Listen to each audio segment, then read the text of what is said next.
Hey guys, it's Kevin here, and we're back for another week of videos. Today we're going to get straight into a certain topic that I was asked on my live stream on Wednesday. And this video is going to be about my worst fishing experience, and I really feel like you guys are going to love this one. My worst fishing experience was, I think, it was either 2 years ago or last year, and it was during the winter. And it wasn't like this winter, it was awful. Like, no, it was last year, because we had so many snow days. And I was on a snow day. It was a Thursday. And Carsten called me up and he said, "Hey, you want to come over and do some homework?" And I said, "Hey, why not?" So I decided to go over Carsten's and we started doing our homework. So after our homework, we had to go shovel and stuff. And then I got this idea that we should go to, I can't remember what pond it was. But we went to some pond and the ice was solid. Like, I don't know, it was like a few inches thick. So we decided that we would bring some poles and try and give it a go at ice fishing. And I'm going to let you in on this. That was the first time I've ever gone ice fishing, was when we brought a crowbar and we just started jabbing holes in the ice. So, I mean, my hands got pretty cold, but it wasn't snowing hard yet, but that's when it started to get bad. Okay, so maybe 30 minutes in, 30, 40 minutes in, around there, the snow started to come in. And I looked at Carson and said, "Hey, should we head out soon? It's getting pretty cold." And he decided that we should stay for a little bit, and I understand why, because we were getting hits and stuff. So we stayed for like 15 minutes, and the snow really started to come down. The snow was coming down so bad that no matter where we walked, if we were walking the street, on the sidewalks, the snow was at least up to our shins, like halfway to our knee. And the snow was so high, it was so cold, we couldn't walk, we couldn't see in front of us. So we were just, I don't know, maybe we walked for at least a mile to Carson's house.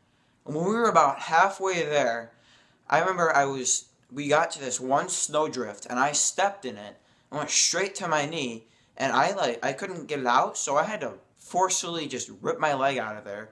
I sprained my ankle on the way back. So the whole time so one, my hands were suffering from frostbite, so I couldn't really grip anything. Two, I couldn't feel anything. Like, my hands were numb, my feet were numb, my ears, I couldn't even hear. And on top of that, I had a sprained ankle walking back, so I was walking through snowdrifts and snow boots with a sprained ankle, and that's really not a great experience. And let me tell you something. Carson's mom didn't know that we went fishing, because he said that we went sledding. So when we got back, I couldn't tell her, I sprained my ankle, or, I couldn't tell her that I couldn't feel anything. So I was just pretty much putting it on myself to take care of myself the second I got there. The funny part of this is when we got home, Mrs. Saffron looks right at Carson and says, "How was sledding? You were gone for a while." And Carson looks right at me, and he's looking for an answer for me, and I'm like, "I'm not helping you with this one, man. I thought you told her we were going fishing." I obviously didn't say that, because that would have got us both in trouble. So I can't even remember what lie he made up, but it just made me laugh so much. That's all I remember, is his lie was so bad that it made me laugh. And, I mean, she believed that, I think, because she didn't even ask us if we went fishing or not. So, she took us upstairs, gave us some soup, and, that was it. I guess what I really learned from that experience is to, always dress appropriately for the weather, no matter what. Especially ice fishing. Ice fishing can be a dangerous experience. It's always a fun experience, but it can be very dangerous. So always make sure that the ice is thick enough, you have the correct gear, the correct, what you're wearing. Make sure everything's nice and warm. You don't want to fall through the ice, and you could die if you fall through that ice. So just, like I said, make sure it's nice and thick. Don't drill holes too close together, because that'll weaken the ice, so just spread them out.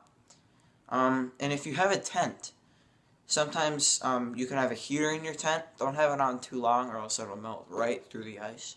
And it's a pretty scary thing if you hear the ice cracking underneath you, and you're in a tent, and you have to unzip a door to get out.